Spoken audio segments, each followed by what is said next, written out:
মধ্যপ্রাচ্যের সাম্প্রতিক উত্তেজনার প্রেক্ষাপটে ইরান ও যুক্তরাষ্ট্রের মধ্যে সম্ভাব্য আলোচনা ঘিরে প্রশ্ন উঠেছে, কোন পক্ষ আসলে এখন বেশি শক্ত অবস্থানে রয়েছে।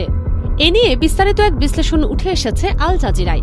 প্রকাশ্যে আপাতত উভয় পক্ষই কঠোর অবস্থান ধরে রেখেছে, কিন্তু ভেতরের চিত্র ঠিক এরকম নয়। সর্বোচ্চ নেতা আয়াতুল্লাহ আলী খামেনিকে হত্যার পর যুক্তরাষ্ট্রের কাছ থেকে কি ধরনের ছাড় আদায় করা হবে সে বিষয়ে ইরানের নেতৃত্বদের অবস্থান আরও কঠোর হয়েছে বলে মনে করছেন বিশ্লেষকরা।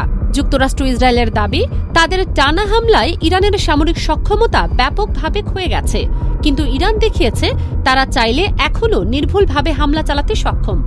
এদিকে হরমুজ প্রণালীতে যে জলপথ দিয়ে বিশ্বের মোট তেল রপ্তানির 1/5 পরিবাহিত হয়, হাজার হাজার জাহাজ আটকে আছে।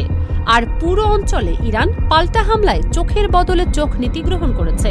বিশেষজ্ঞদের মতে ইরানের লক্ষ্য এখন শুধু যুদ্ধবিরতি নয়, বরং এখন একটি যুদ্ধোত্তর ব্যবস্থা প্রতিষ্ঠা করা, যা প্রতিরোধ ক্ষমতা পুনরুদ্ধার করবে এবং দীর্ঘমেয়াদী অর্থনৈতিক ও নিরাপত্তার নিশ্চয়তা দেবে।